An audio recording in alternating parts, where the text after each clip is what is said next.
Steve Levy enrolled as an undergraduate at UMBC in 1981, where he was a young pup.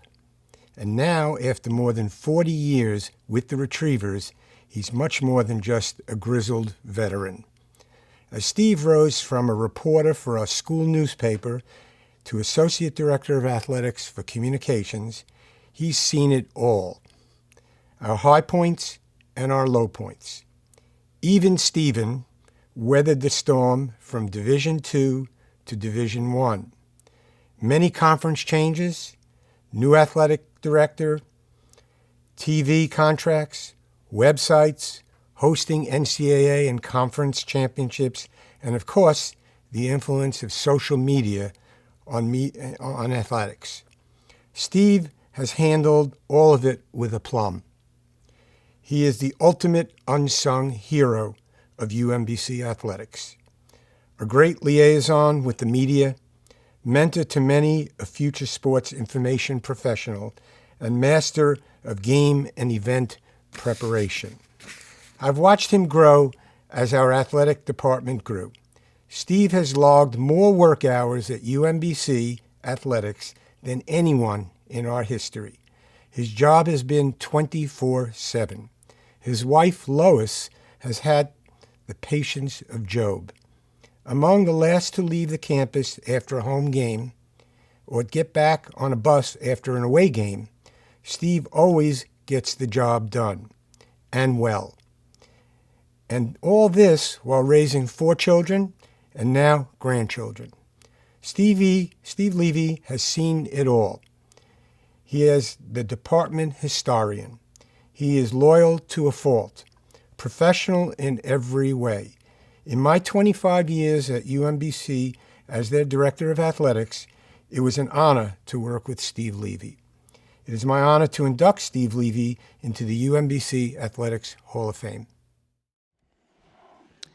Thank you, Charlie. There have been so many colleagues, several of whom are in this room, that have given me tremendous support during my UMBC tenure, but none more so than you. You went so far beyond the role of work dad, teaching me life lessons that I continue to carry with me to this day. For you and me, I know it was a labor of love.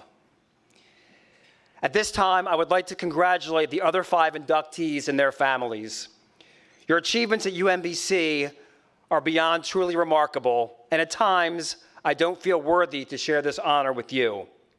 But the committee voted me in, so at this moment, that's not one of those times.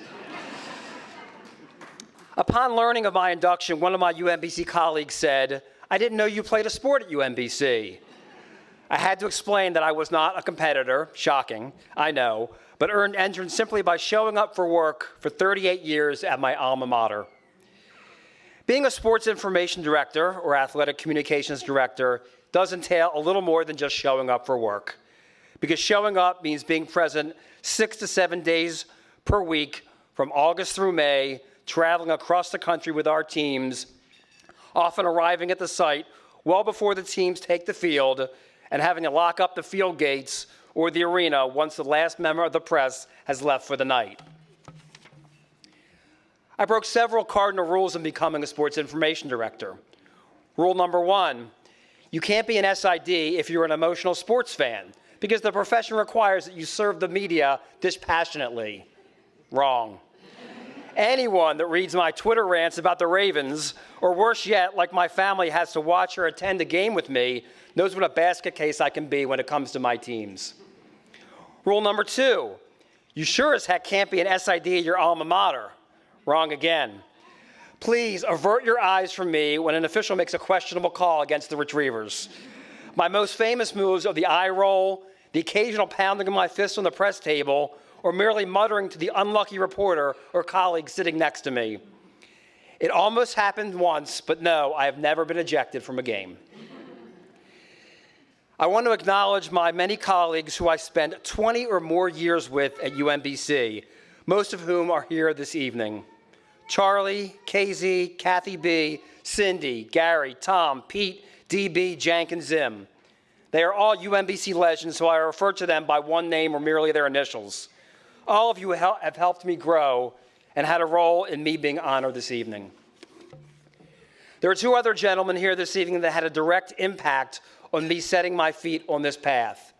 Dr. Charles Todd Woolston, my advisor in the Interdisciplinary Studies program, and Hall of Famer Rick Moreland, who mentored me as an intern and very green professional. Thank you both for your support to this day. There's another group of people that I want to thank and recognize at this time. One thing I've constantly done well at UMBC was to hire terrific human beings. In my 38 years, I've only had 12 full-time employees serve as assistant directors. 3 of them are here this evening: Jerry Milani, Dave Ganzel, who is back for a second tour of duty, and Zach Seidel, whose late father Jeff also mentored me and befriended me for my entire adult life. Our industry has changed so drastically over the past 4 decades, and what I couldn't learn on my own in areas like desktop publishing, the World Wide Web, and gulp, social media, this delightful dozen taught me and were patient for me until I finally got it. Another member of my 5-decade club is Eli Eisenberg. If there's someone that loves UMBC as much as I do, it's Eli. In addition to that group, I counted 8 part-time staffers or volunteers in my area that have served Retriever Athletics for over 15 years. They include broadcasters, statisticians, announcers, and photographers. Here tonight are Roxanne Smalkin, Gary Stein, Tim O'Farrell. You are a huge part of my UMBC family.